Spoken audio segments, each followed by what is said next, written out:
What's up? This is Giles, and I have just had some flashes of inspiration about how I can use the Akai APC-20 with Archaeopteryx to make it much more interesting to use. And some of this might not even make sense. I'm mostly just recording it for my own benefit so that I remember it, but I'm going to blog it in case you're curious. Okay, so the first thing that I can do with this, let me just get it so it bounces properly. Why is it doing that? There we go. Is that still in frame? Good enough. Okay, the first thing that I can do is remap this thing. So this thing is used with Ableton Live. That's what it's designed for. But it sends MIDI, if I understand it correctly, which means you can do anything you want with it. So the first thing I would do is map this guy here to key. Or you could have this be tempo coarse, this be tempo fine-tune, and make this be key, and this could even be patch set, right? And then the remainder, you would have, 5 more of these things, which you could map to the probability matrix for, you could set up 5 different probability matrices for 5 different sets of drums, or indeed 5 different sets of notes of any kind. So say you've got a bass line, right, and you've got a probability matrix of the notes which will appear in the bass line. The interesting thing is, if you abstract out the key, right, you can have this whole system for constructing a bass line, right? And say you've got the probability matrix here, right? And you've got the key here. So say this is G sharp, and this is like 0.4, right? So that's going to be a relatively sparse bass line with only a few key notes, that is to say essential notes, to avoid obscuring, overloading a term. This is key in the sense of key signatures. So you've got a few essential notes firing in this bass line in the G sharp key. But say you then drop the key to something lower and raise the probability to something higher, then you've got a larger number of notes for a different key.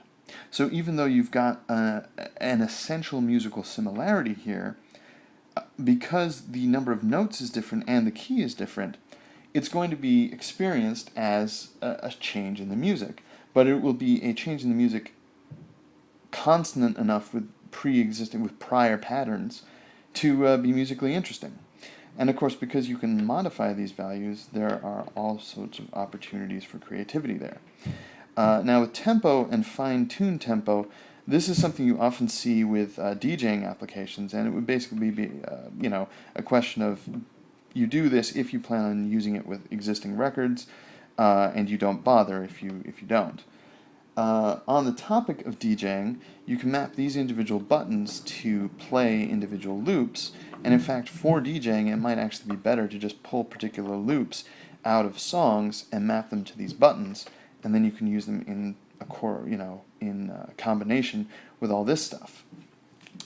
If you were to take out tempo and only have key, right, you could do things a couple different ways, right? Like say this here, this master over here is mapped to key. Or better yet, let's just say this is mapped to key. So then all these are mapped to probability matrices. You then have 9 different probability matrices, right? Even if you reserve this for tempo, right, make this key and make this patch set, you still have 7 different probability matrices.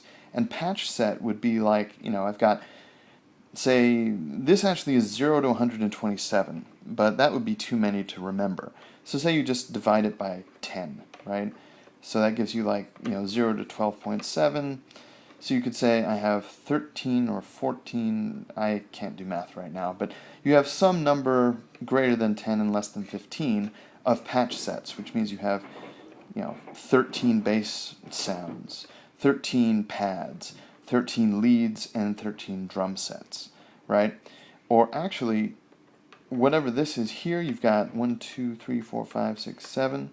You got 7 different probability matrices, right? So it would make sense to just say I'm going to have 7 different things, which could be like bass 1, bass 2, lead 2, drum 1, drum 2, and pad, or whatever.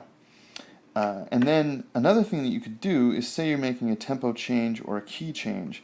Instead of having those respond in real time, these could cause changes to occur on the screen but be marked as pending, and then you have this button be like confirm. So at this point, you have an instrument which allows you to create a variety of types of music in real time with really extraordinary improvisational capabilities, and you still have all the options for DJing. Well, not all the options, because I wouldn't bother with much more than, you know, being able to like drop a loop in there and maybe, you know, volume for loops or something. But many of the capabilities of traditional DJing. And if you wanted, you could reserve, you know, a couple channels to control EQ and stuff like that. Or even you could get a separate device. But this is really, well, to be honest with you, it's a lot more interesting than working on a book about Archaeopteryx. Making an actual instrument and live show really just sounds like a lot more fun. Which is, I hope my publisher doesn't see this, because I think that would be an awkward thing. But, you know, to be honest with you, this is just, I had coffee today, which I normally don't do, and I'm currently on that sort of mental high, which is the oh-so-mixed blessing of caffeine. And I'm getting a ton of great ideas. And these are all things I actually know how to implement in Archaeopteryx. So, please remind me that I said this, as peer pressure is a very effective motivator for me. And thank you for watching.